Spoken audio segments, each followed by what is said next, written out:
মনের মধ্যে তিন হাতি সমান কষ্ট নিয়ে এই জিনিসটা মেনে নিতে হচ্ছে যে রদ্রি টু বার্সেলোনার হিয়ার উই গো হয়ে গেছে। ভাই গতকাল যখন সিটি আর আর্সেনালের খেলা দেখতেছিলাম মনে মনে বলতেছিলাম যে সিটি এইবার হইলে তো থামাই ফেল, এইবার তো এই প্লেয়ার রেখে দে, কিন্তু তার কয়েক ঘন্টার মধ্যেই পারি জমে গেছে। এখন যেহেতু পারি জমেই গেছে অবশ্যই এটা নিয়ে আমাদের কথা বলা দরকার যে ভাই আসলে রদ্রি কি কি বেনিফিট বার্সেলোনায় নিয়ে আসতেছে। কিন্তু তার আগে এই জিনিসটাতে তো আমরা সেম পেজে আছি যে ভাই বার্সার সামনের সিজনে ভালো ডমিনেন্স দেখাইতে হইলে একটা স্ট্রাইকারের তো 100 দরকার। লেওয়া তো এদিকে নাই, এদিকে ফারান তোরেজও চলে গেছে। যদিও Hamza Abdul Karim is a phenomenal player, তারপরও এই জিনিসটা আগে আমরা চিন্তা করি যে রদ্রি আসলে কি কি বেনিফিট নিয়ে আসতেছে।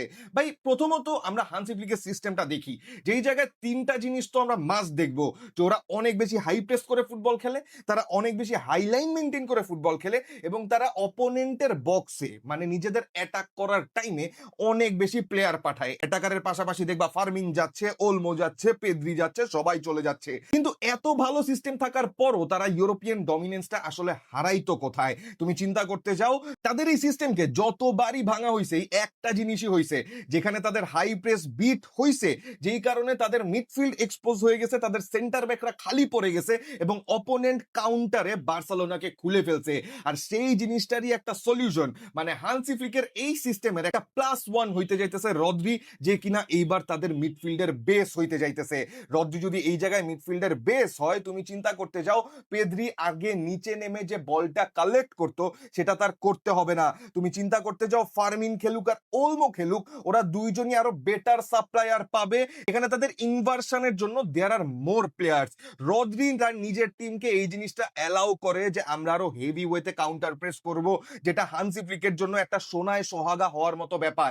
রদ্রি এই জিনিসটা এনশিওর করে যে সে তার সেন্টার ব্যাকদেরকে স্ক্রিন করবে, ডিফেন্ড করবে, যাতে হচ্ছে গিয়ে একটা এক্সট্রা ম্যান তাদের এই ডিফেন্সিভ লাইনটাতে সব সময় অকুপাইড থাকে, কিনা আন্ডার দ্য প্রেসার ভালো ফুটবল খেলতে পারে, যে কিনা ক্লোজ স্পেসে ভালো ফুটবল খেলতে পারে, কুইক টাচেস নেয়, কুইক পাসেস রিলিজ করতে পারে। সে একটা ডিএম হওয়ার পরও তার অপোনেন্টের ফাইনাল থার্ডে যেই পরিমাণ হেভি পাসিং থাকে, দ্যাটস অ্যাবসলিউটলি ক্রেজি, যেটা বার্সেলোনার জন্য একদম বঙ্কার্স হইতে যাইতেছে। ইজ নট সামওয়ান যার থেকে বল ইজিলি নেওয়া যায়, screens the field very well, এবং সে জানে কখন কিভাবে ইন্টারসেপ্ট করতে হয়। তার মতো ইন্টেলিজেন্সের একটা প্লেয়ার বার্সেলোনার বেসে মিডফিল্ডে যদি থাকে, ভাই পেদ্রি আরো বেশি শাইন করবে, ভাই ওলমো ফার্মিং আরো বেশি শাইন করবে।